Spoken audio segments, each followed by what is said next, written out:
il y a son ou bien il tire un peu comme le finesse. Il tire là. En fait, ici, c'est une parcelle semencière. C'est ici on récolte. Là-bas, c'est elle encore plus jeune. Donc, il est important pour nous de vous présenter cette parcelle avant de revenir ici.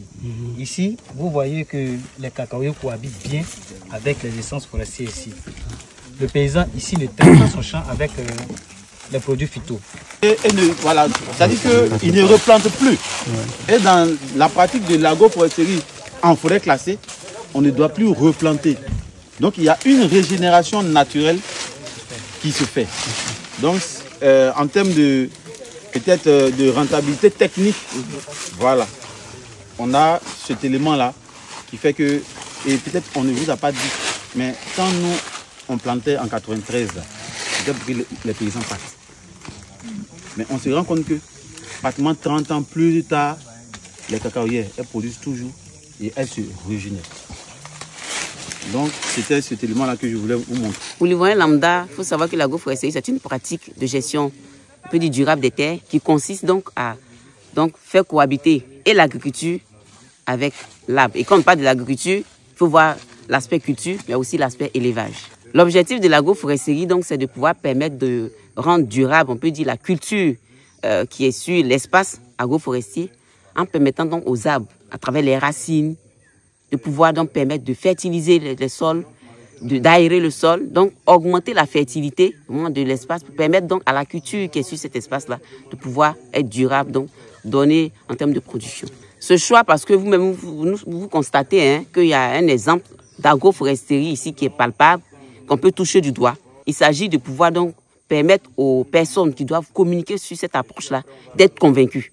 Et quand je parle de ces personnes-là, il y a aussi bien les producteurs, il y a aussi bien l'État, il y a aussi bien les journalistes, toutes les parties prenantes d'être convaincus. Donc c'est pour cela que nous sommes venus, donc vous permettre donc de toucher du doigt et vous permettre de pouvoir communiquer là-dessus comme il se doit. Donc l'objectif de cette visite, donc, c'est de pouvoir donc permettre aux journalistes de comprendre ce que c'est que l'agroforesterie, de pouvoir voir ce que c'est que l'agroforesterie pour permettre à ces journalistes de bien communiquer là-dessus. Le bénéfice pour les producteurs déjà, dans le cas du PIF 2, j'ai parlé de 3 agroforêts déjà dans le cas du PIF 2. On va parler déjà à l'état initial pour les activités agroforestières que ces producteurs doivent réaliser avec le PIF 2. Nous avons un système de contrat de paiement basé sur la performance. Ça veut dire quoi? Déjà, le producteur ou la communauté qui accepte de faire les pépinières est payé pour cette activité. Le producteur qui va accepter de pouvoir donc faire le planting est payé, l'entretien est payé. Donc, vous voyez déjà en termes de revenus, c'est pour cela que l'objectif du projet cible cet aspect d'amélioration des sources de revenus. Et dans le cas de ces agroforêts, les activités ne se limitent pas là.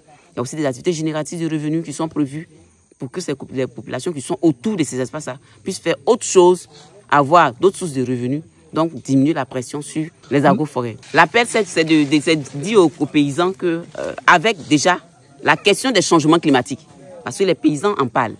Le constat est fait, peut-être que c'est le phénomène que les paysans n'arrivent pas à expliquer, mais avec la question des constats par rapport aux effets des changements climatiques, pour que le cacaoyer puisse être à l'aise, donc être durable, les plantations être durables, il faut vraiment avoir les arbres à côté de ces cacaoyers.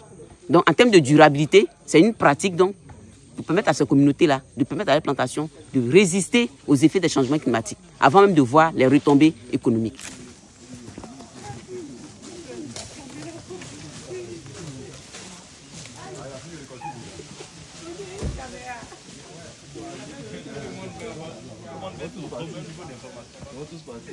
Chacun va rencontrer un autre.